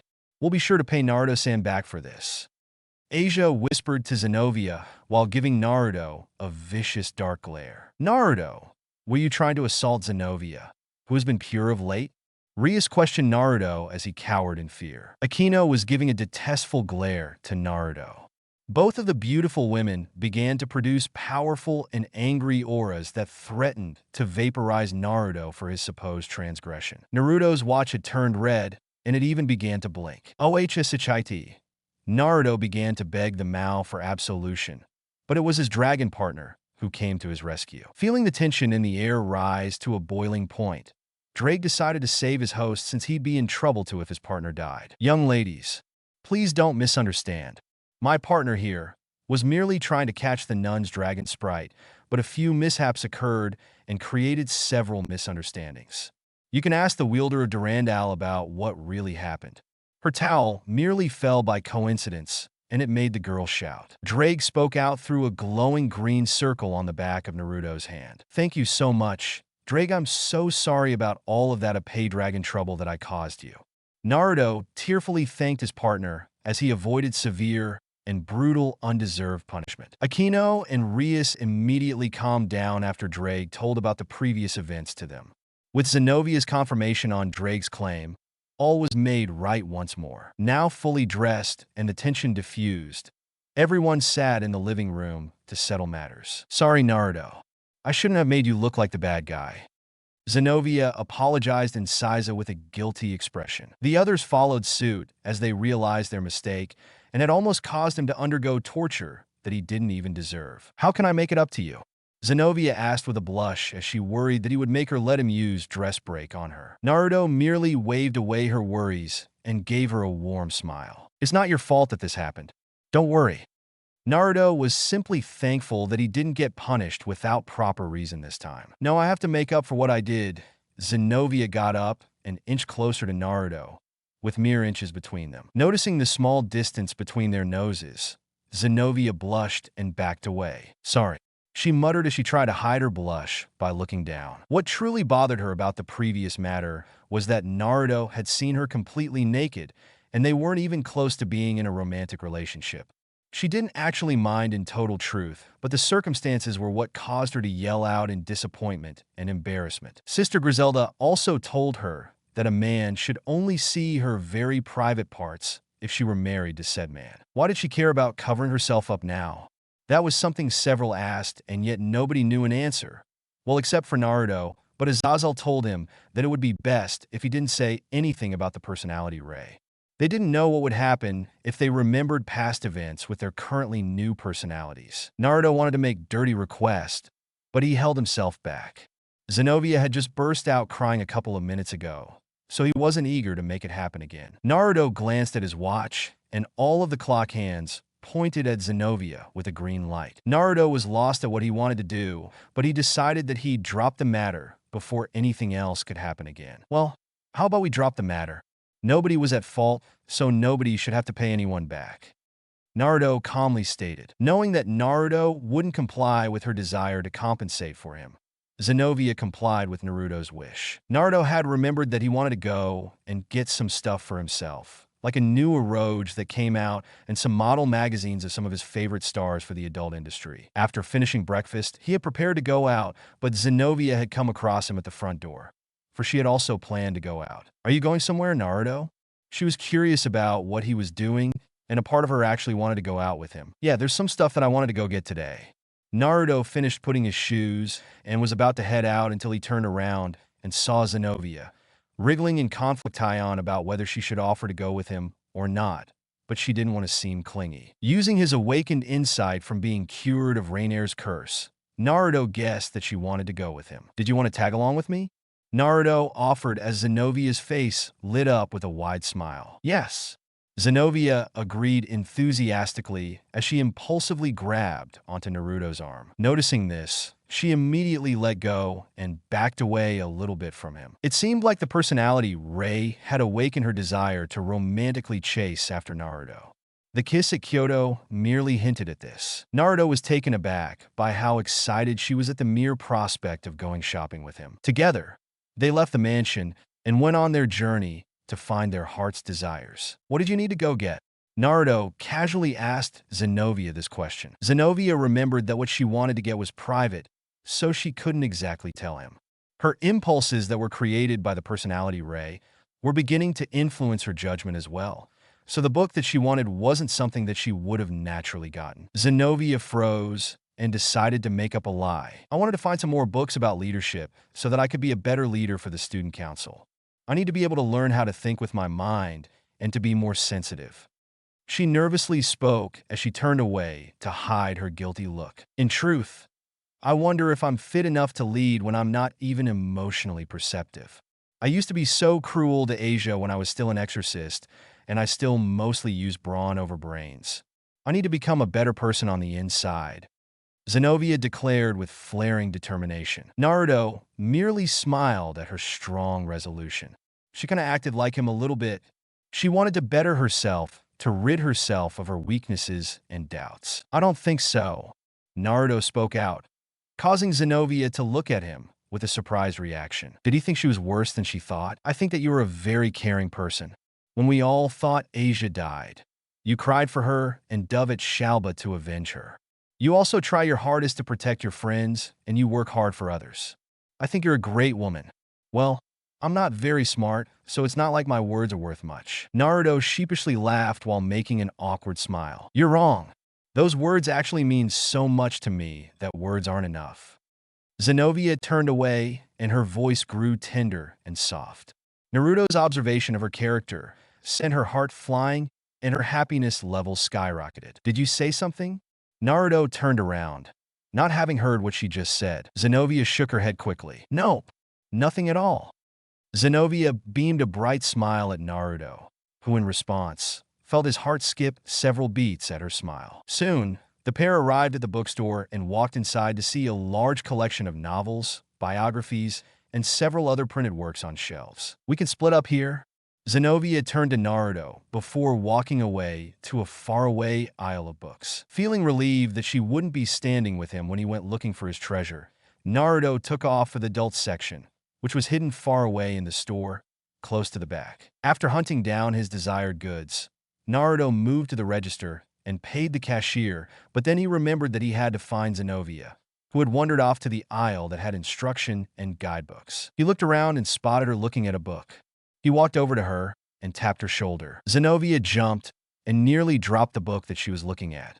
Luckily, she caught it before it could make a loud thump on the ground. She closed the book and placed it back on the shelf slowly and calmly before turning around to Naruto with a blush on her face. "Don't do that." Zenobia scolded him before she noticed what Naruto had in his bag. How shameless. Zenobia saw the dirty magazine and gave him a distasteful look before taking the books that she had in her hand and went to pay at the register. "Shameless," I said, even though I was looking at such a book. I didn't even get it in the end.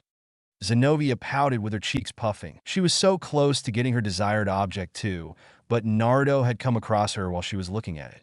She couldn't have possibly let him see what kind of book she was reading, since she was against shameless acts of outspoken lechery. With all of the shopping items on their individual lists checked off, the two were ready to head home. However, Trouble decided that it would find the two again. As the two were walking down through the streets from the station, they were stopped by three delinquents, all of whom looked like they were no more than troublemakers. "Hey, sweetie, you want to go and have some fun?" One of them looked at her with lustful and disgusting eyes. He ogled her chest, which caused her to sprout a tick mark on her forehead. "I don't feel like interacting with shameless people," she replied curtly before one of the other guys stepped up to her. "What did you say? Who do you think we are?" One of the delinquents got in her face, but that didn't do much to provoke her. "Answer me."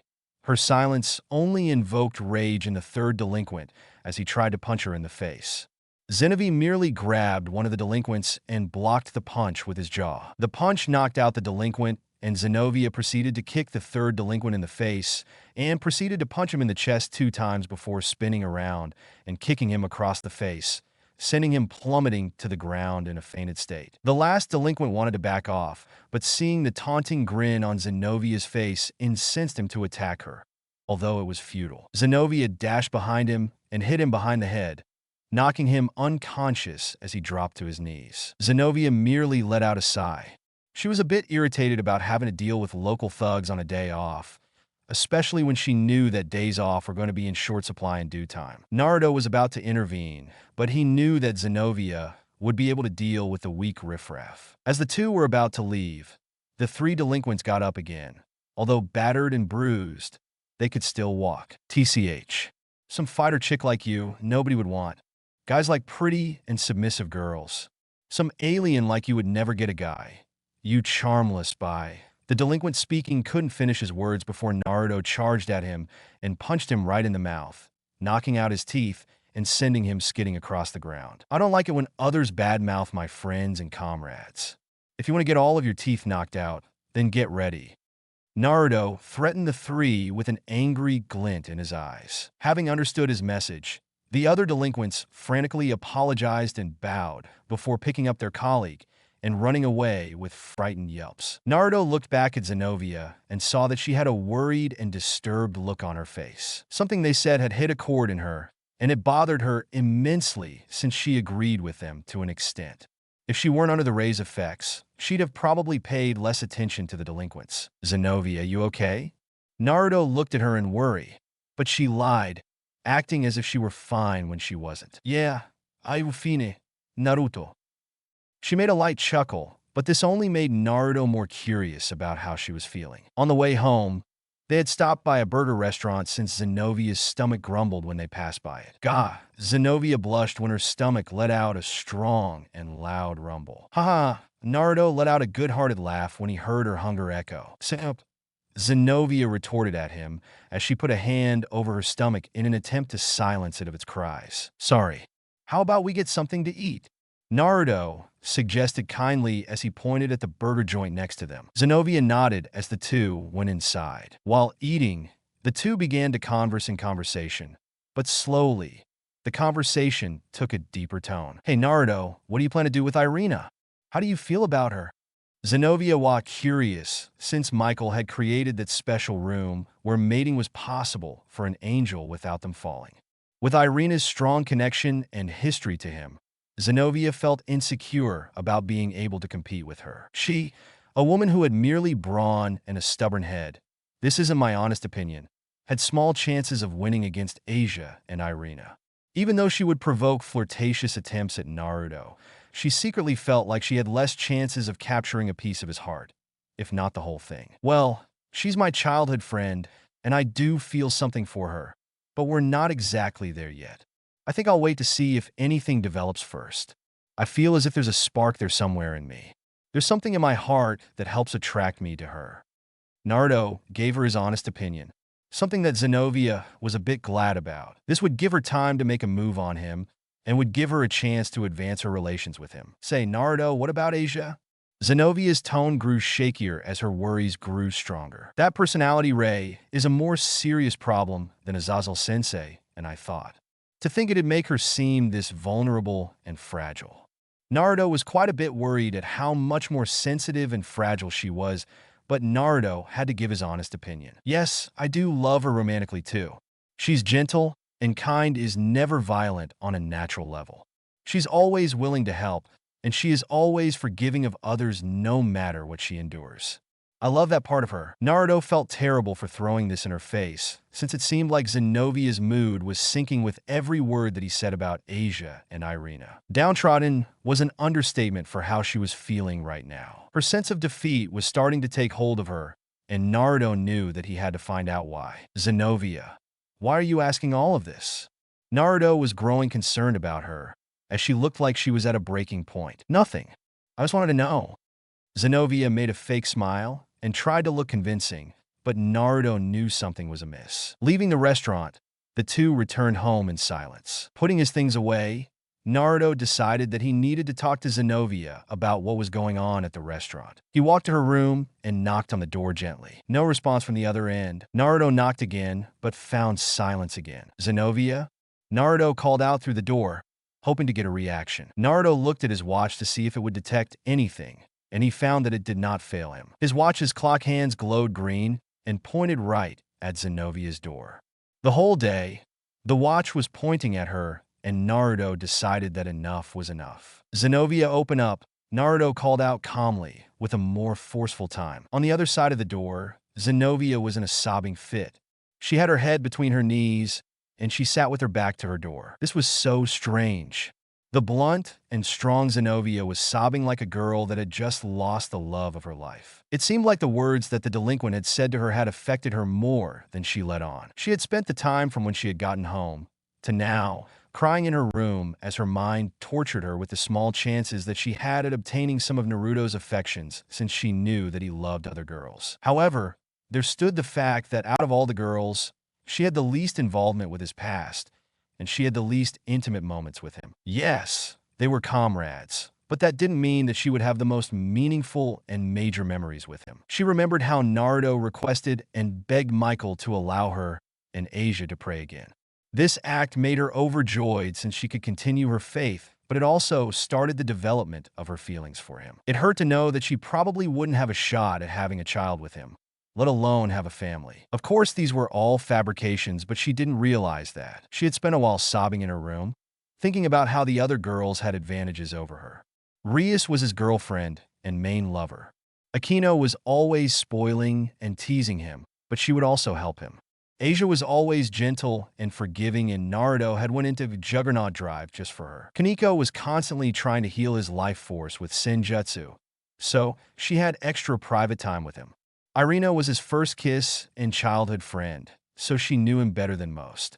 Rosweiss was always giving him guidance, and she could cook, clean, and was extremely intelligent. Lastly, Ravel was his manager, and she was an excellent strategist who was always close to Naruto. She had the least intimate interactions with him, and it felt like she was at the bottom. However, she was wrong. Outside of the door, Naruto summoned the boosted gear and enhanced his hearing since she wouldn't reply. He heard sniffling through the door, and he decided that he'd been negligent enough for one day.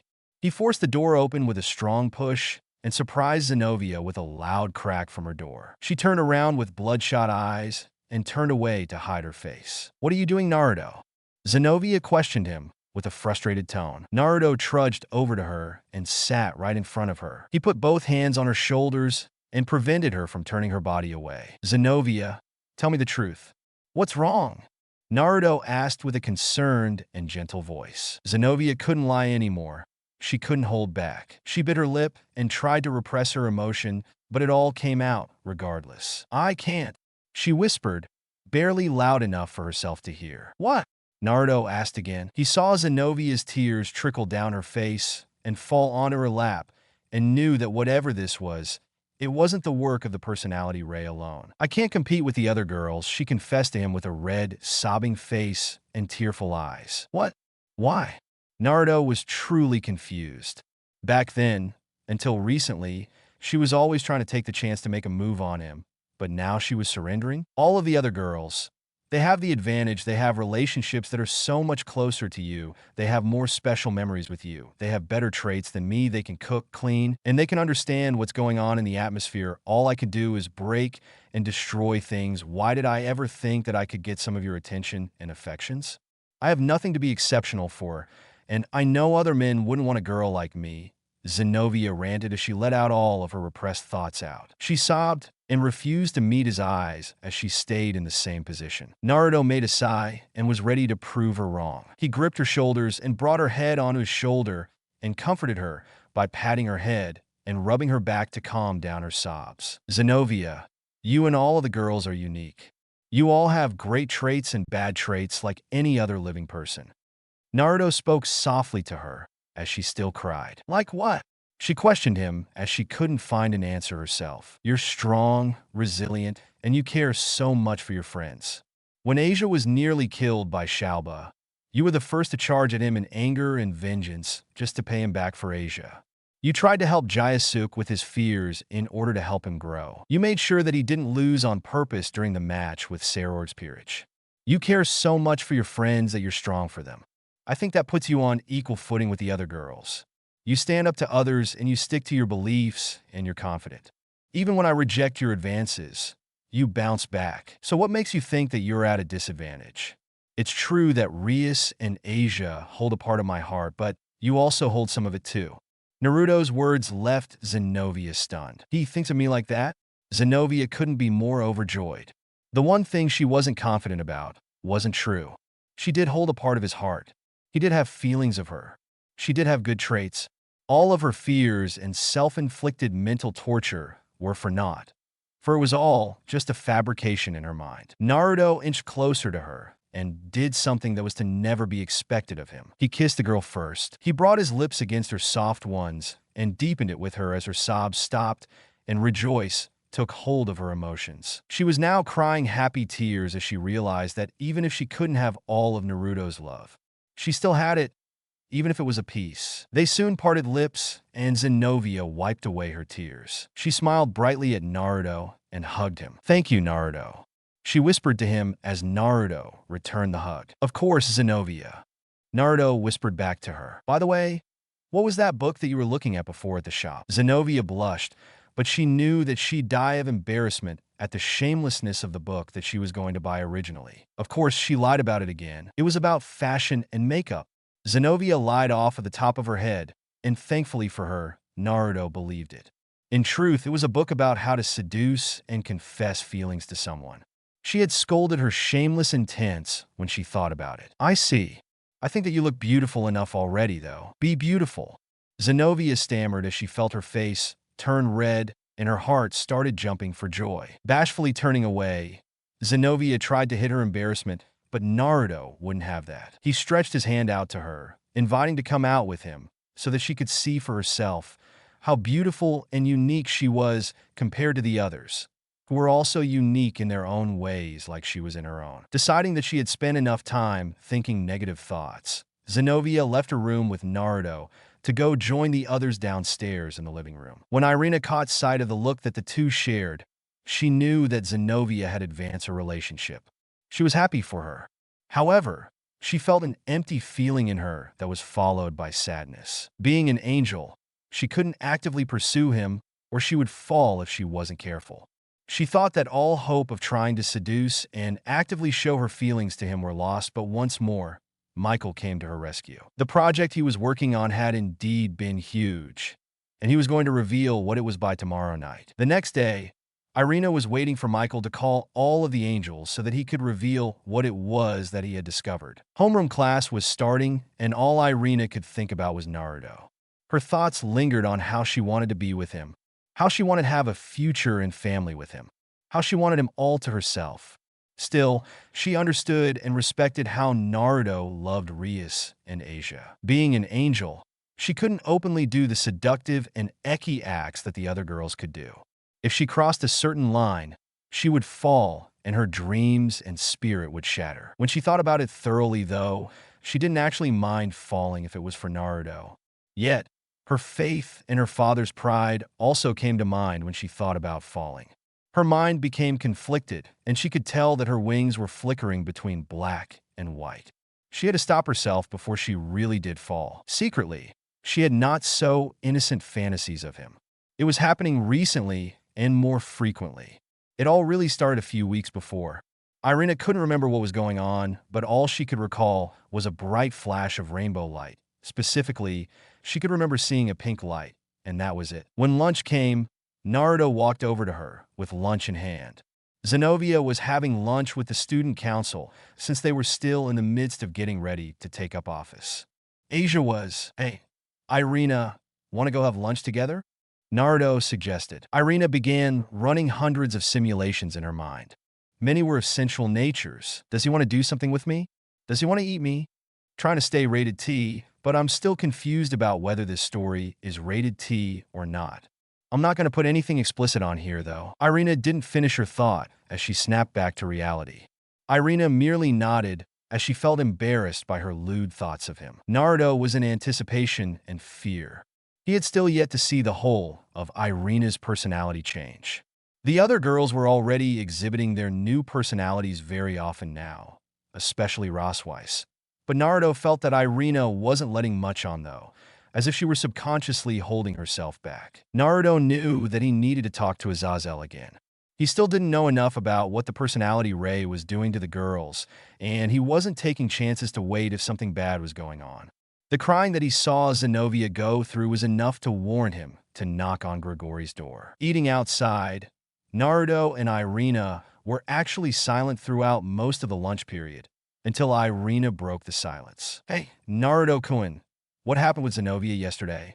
Irina's tone was curious, and Naruto responded with a nervous look. "What do you mean?"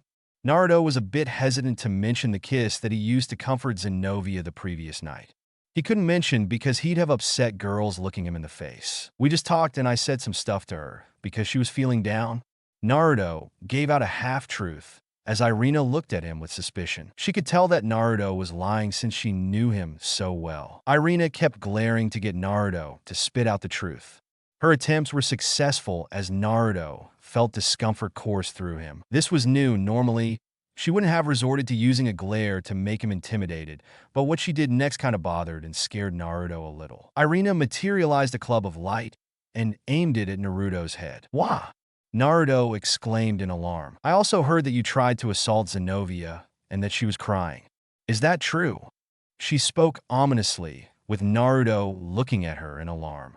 Her voice was irritated and even angry. Wait, it was a misunderstanding. I was chasing Rasei, and he left Zenovia's room, and then she walked in from the showers and her towel fell off and she got embarrassed, and she started crying, and then Asia, Rias, and Akino came up to the room, and they thought that I tried to assault her, but I didn't, and Drake can tell the whole story." Naruto ranted in quick desperation. Light was dangerous and poisonous to devils, so getting hit with a club of light was not something he could allow. Light hurt like heck. She knew he was a pervert, but even Naruto had his decency. Deciding to trust his confession, Irina put the subject aside as the bell for the end of lunch rang throughout the school campus. Evening soon came. Irina had received a call from Michael through a magic circle, telling her and every other angel in existence to return to heaven for a short amount of time. Of course, Michael had already told the other leaders of the three factions about what he was going to do, and with much time and argument from others, Michael was allowed to make today's events happen. Judging from Michael's cheerful tone, something good must have been happening. She went to heaven and immediately returned to see heaven as it was being repaired from the attack that Clippeth had mounted on it. She passed through the gates of heaven and traveled down the white stone path and went to the first heaven. Michael had granted everyone special permission to come to the first heaven so that he could show everyone the surprise that he found. After all angels had assembled in the first heaven, they were amazed to see a large white room with a radiant throne of white with numerous magic circles everywhere, with two large bundles of magic circles in the middle of the room. One was the sacred gear system, and the other was the system that Michael had become the center of. Michael appeared in a golden flash of light and appeared over everyone so that he could be heard by everyone. "Everyone, I have discovered something of great importance. While searching into the system that our father had created and left behind, I found something that I believe was left behind for us. I think I found the solution to our shortage of angels." Michael happily declared as several gasps of surprise and shock echoed throughout heaven. Michael raised his hand with patient grace and continued speaking. He materialized a white box with golden markings. The box gave off unbelievable radiance, and it pulsed with strong, holy energy. It had power that was of unsurmountable class. My brothers and sisters, remember, keep your faith strong and your hearts pure, for this shall test us all. Michael warned everyone as he opened the box. The box had let out blinding light, and it had spread throughout the whole world and all of its planes of existence. When the light died down, the box evaporated into white mist. Everyone looked around and felt that something within them had changed. Something was free. Michael saw everyone's surprised reactions and began to elaborate. I found a recorded message from our Father. The box that I opened was a box that was meant to be a parting gift to us. It will allow us to love and live more freely. We can now create and repopulate our people now, like how humans, devils, and fallen angels can. We can now no longer fall from mere thoughts. However, deeds of extremely lustful debauchery, mass and unjust murder, and other sinful acts will still make us all. Still, we can now let our people prosper once more. The birth and raising of angels will be at the same rate as that of fallen angels. My brethren, I am happy to say that we are free to love now, openly. That is all that I wanted to do and say. You may return to what you were previously doing. Michael spoke with happy and cheerful attitude as he left in a flash of light. Behind Irina, Michael appeared and decided that he'd clear her doubts. "Hello, Irina," he calmly spoke. Irina turned around and bowed in respect and reverence. "Maiko-sama, is it true?" Irina looked at him with hopeful eyes. Michael merely smiled radiantly. "You can now freely love Uzumaki Naruto-san now. You can advance your relationship however you want. I still encourage you not to go too far, though. Shameless acts of debauchery will not be so easily looked over by the system. Show some restraint when you try something." Michael warned Irina with gentle advice and soon left to meet with Surzex and Azazel. Irina wanted to scream like someone whose dream just came true. She could now freely pursue Naruto with no strings attached and less restraint involved. Angels could even breed now without falling or using any rituals. It was a dream come true. Still, the angels could still fall if they went too far with their desires and deeds. She decided that she wanted to share the good news and returned to the Uzumaki residence that evening to share the news with Rias's peerage. She teleported back to the Uzumaki residence's basement and made her way to the living room. Everyone had gathered for dinner, excluding Mr. and Mrs. Uzumaki and the boys from the ORC. Kiba was still with Tosca, Gasper was helping Valerie with rehabilitation, and Naruto was out taking care of client requests. This made things work out for her. If Naruto were here, Irina would have been too shy and scared to say anything about what just happened. When dinner was cleared away, Irina made her announcement. Her vigor had remained with her, but had instantly left when she was about to talk about Naruto. "Everyone," she muttered with a low voice. At first, no one heard her, so she had to speak again. "Everyone," she said a bit more loudly as everyone's attention was grabbed by her louder call. "There's something that I wanted to tell all of you." Irina spoke with a low and bashful tone. Everyone looked at her with calm curiosity and waited for her to sum up the courage to talk. "Today, Michael-sama made a discovery concerning the angels." Everyone's curiosity had grown when Michael got mentioned, but nobody interrupted her. Michael-sama found a magical box left behind by the Holy Father, and Michael-sama said it was a parting gift and solution to the angels' low numbers. The gift inside the box was a light that let all angels pursue love and desire freely within less strict moral boundaries. We, angels, can breed like regular devils, fallen angels, and humans now. Everyone's jaw dropped at this revelation. The once strict and upright race of the three great factions was now able to mingle and love freely now. This was a truly surprising revelation. "So, does this mean what I think it means?" Rias asked her calmly with a knowing tone. This was happening all too commonly now. "Yes, now that this has happened, I'm going to actively pursue Naruto-kun romantically from now on," she bashfully declared. Everyone recognized how much of a rival she could be and agreed to take the challenge head-on. Even though Naruto and Rias were officially a couple, it was no secret that Naruto had made his harem already. The girls were still competing for his attention. When Naruto returned from his contract work, he seemed tired beyond reason. He wanted to get to bed, but his stomach was raging for him to eat something so that he wouldn't suffer at school tomorrow. Warming up his food, He took a bite and immediately smiled from the deliciousness. This is Ria's cooking, all right. I can tell how the spices are added in different amounts, and I can sense the emotion put into this. Naruto gratefully engorged himself with his beloved girlfriend's food as the void in his stomach was filled and his appetite restored and sated. He ventured upstairs and showered and changed into a shirt and shorts and climbed into his bed. He expected Rias and Asia to be waiting in bed for him, but he had found that all of the girls, even Zenobia, who was ranting about shameless behavior to him in the past, was awaiting him in bed. Naruto found that he wasn't going to get into his bed since there was barely any space for him. Suddenly, Irina stirred and opened her eyes to see Naruto. She sat up from her position on the bed and smiled shyly at him. "We welcome home, Naruto-kun." She stared nervously at him. Every time she looked at him now, her heart would beat faster and would start racing when romance became involved. "Yeah, I'm back." Naruto returned her welcome warmly. "Looks like everybody took up space on the bed tonight." Irina inspected around her and found no open space for him to creep into, except for next to her, of course. She was at the farthest side of the bed and saw that she had room at the edge of the mattress. She didn't want to sleep somewhere else where Naruto wasn't, and she wanted to use this chance to try and get closer to him as well. Ever since Christmas, after the incident of Heaven's attack, Irina was much more daring in her attempts at his affections, and she didn't worry about falling as much anymore. She even stuck on the special doorknob that her father gave her so that she could lure him into the room that was put in a different dimension. Now, she would look away in a mad blush, and she wouldn't even look him in the eye. In truth, Irina had a dozen simulations of how she would try to get closer to Naruto so that he would notice her feelings and take an active response to them. She scooted to the side and patted the empty spot next to her, signaling for him to come and lie down next to her. Seeing that he might as well just do it, Naruto walked over to her and lied down next to her. This was his bed after all, so he might as well sleep in it.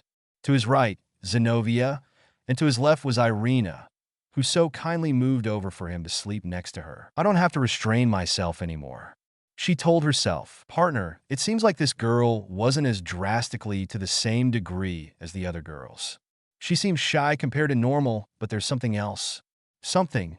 And Dragon formed him mentally. Naruto took his information seriously, but then he felt Irina's arm pull her close to him. She rested her head on his chest and snuggled up to him. "Isii," Irina whispered seductively to him in an erotic voice. Her cute and stimulating voice sent chills up Naruto's spine. "Now we've come to it, is she Tsundere? Yandere? Which is it?" Naruto steeled his nerves and prepared for the worst. "Isii, I'm cold. Can you hold me? The other girls took the blankets and I didn't bring one."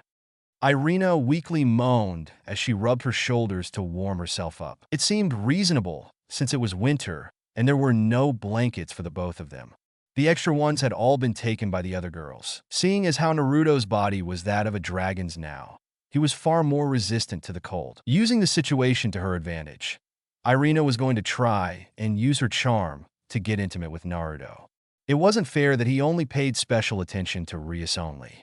The other girls felt that way too. Naruto was alarmed by her daring, direct request. Irina looked up at him and gave him puppy dog eyes. "Please," she pleaded with the most desperate expression she could make. Irina decided that she would catch up in the race for his attention. Choosing to oblige her and his perverted tendencies winning him over, Naruto wrapped his left arm over her shoulder, albeit a bit hesitantly, and allowed it to rest there. Irina breathed a comfortable sigh and scooted into his arms even more. Yes, step one complete. Irina made a victorious look and proceeded to go to sleep, knowing she'd need rest for tomorrow. The next morning, Naruto began to struggle for air as he awoke from his peaceful slumber. Muffled complaints and struggles tried to escape from him, but his cries fell on deaf ears. Thankfully, his physical movement brought attention to him. Sorry, Naruto couldn't apologize a familiar voice. Air flooded into Naruto's lungs as he gasped. An embarrassed Irina removed her torso from Naruto's face. "It's fine," Naruto muttered out. This comment was going to be his undoing. However, "Oh, so you like this?"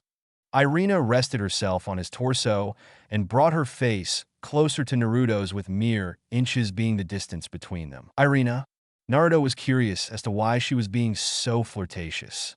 She brought her face close to Naruto's ear. "What is it, Naruto-kun?" Irina spoke slowly in a sensual and arousing voice. The air of her breath tickled Naruto's ear and caused a blush a little. "She's acting like Rias and Akina-san. She's turned into a temptress," Naruto exclaimed mentally. His words seemed panicked, but he was actually enjoying the moment. Ehehe. Naruto made a perverted chuckle, but he felt two auras sizzle and crackle as he turned to his right and saw Akino's and Asia's auras erupting. "Naruto, you dummy. People are trying to sleep." Asia scolded Naruto as a golden dragon-shaped aura sprouted around her. "Stupid Naruto, you could have done this with me." Asia pouted in her mind. Naruto-kun. Flirting with another woman. Flirting with an angel, no less. Being taken. Akino muttered with broken speech and a hurt glare. Naruto began to panic as his watch turned red and three of its hands glowed green and pointed at Irina, Akino, and Asia. Wait, I haven't even done anything yet." Naruto sat up and backed up to the edge of the bed, a safe position for him if he needed to run. Yet. The three girls said at the same time, with Asia being accusational, Akino being despairing, and Irina being seductively suggestive. All of the other girls woke up due to the commotion and were staring at the spectacle in front of them. What happened? Rias, Rosweiss, Kaneko, Zenobia, and Kaneko looked up to two raging women, one flirtatious angel, and a panicking red dragon emperor. Naruto-kun. Rosweiss rushed to protect Naruto as she prepared for the worst. "Okay, that's enough," Ria's voice echoed in the room as she calmed everyone down with her strict tone. "You should all already know that something like this would happen frequently. So stop raising a fit so that the underclassmen can get ready for school."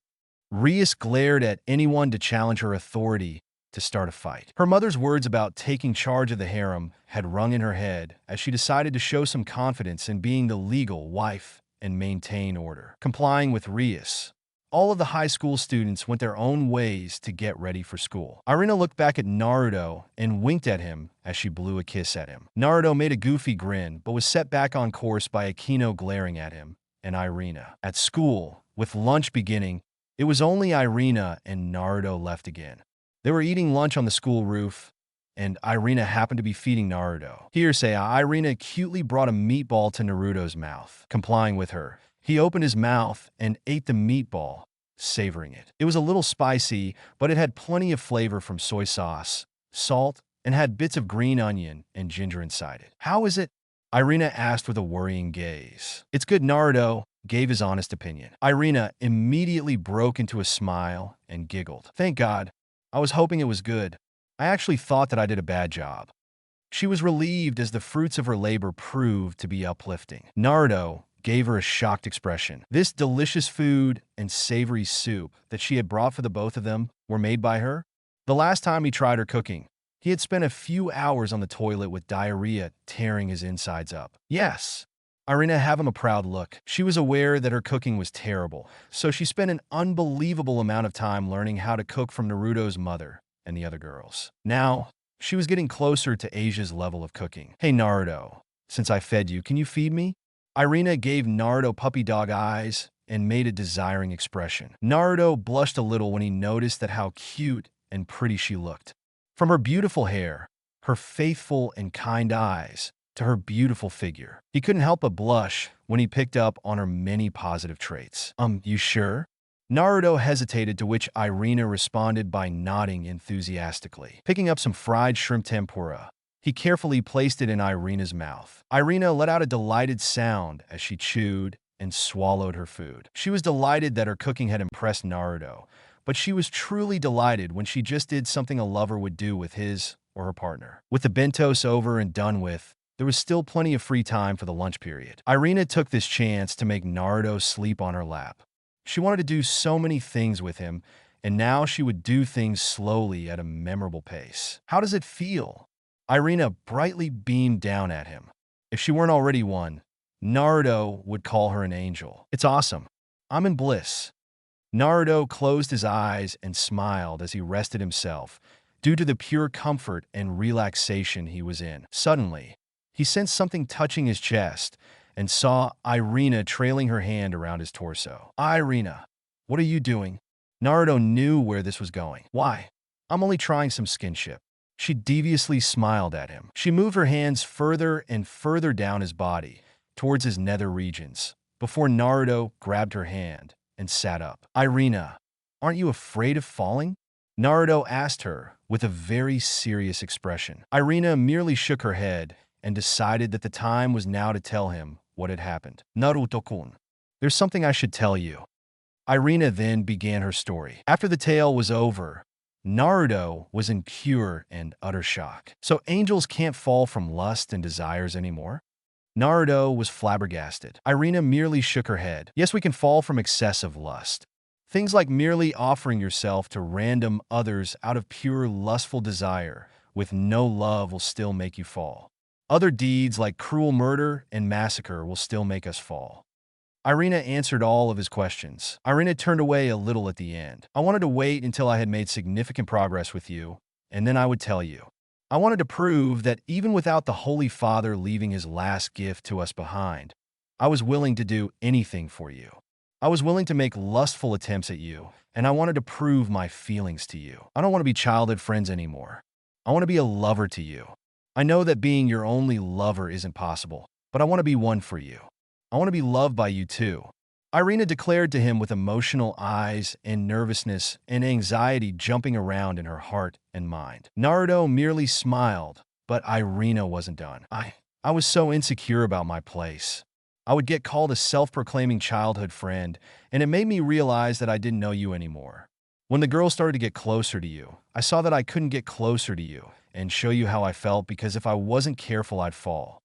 Irina began to shake a little and tear up. Naruto wondered what would have happened if the personality ray had taken full effect on her. He guessed that the ray only made her more daring, seductive, and insecure. He grabbed Irina by the shoulders and hugged her. I think that I always knew how strongly you felt for me after Christmas. That night, when you kissed me, I completely understood how you felt for me. I want you to know that I respond. Irina tightened the squeeze as she looked at Naruto with tender and warm eyes. Naruto-kun, Irina moaned before she kissed Naruto full on the lips. This made the third time that they kissed. The kiss was like bliss to the both of them. It was passionate, yet romantic, and lust wasn't protruding its nose in the act. At first, Naruto was surprised, but he now responded with strong emotion for her. Irina, I want you to know that I still want to be a harem king, but I want you to know that I love you too, along with the other girls. Naruto still held on to his original dream, an unsurprising thing, really. I know. I'll still love you regardless, Naruto-kun. She spoke before the school bell rang, signaling the end of lunch. The two got up and walked back to their next class as they would pick up on things later. Irina now held full confidence over the fact that Naruto now understood her feelings, and her place in his heart had been solidified. When school was over and done with, everyone headed home. Walking through the door, Irina happily ventured to her room as her mood seemed to radiate pure light. This was no joke either. Her halo had formed over her head, and she literally radiated light from her body. It was most likely the mood she was in that made her this way. Ravel had walked downstairs to meet Naruto, but noticed that Rosweiss was already on him. Can I take your things? She offered lovingly, as Naruto assured her that he could do it. Grr, I want to spend some time with Naruto too. Ravel's aura flared as she planned to create a chance to spend some time with Naruto. Alone, little did Naruto know, and much to his forgetful memory, his watch immediately activated and one of its hands lit up green and pointed right at Ravel. That's it for this video. Thanks for watching. If you want next part of this series, then please make sure to leave a like, share, and subscribe. Stay hydrated, keep until then, bye-bye.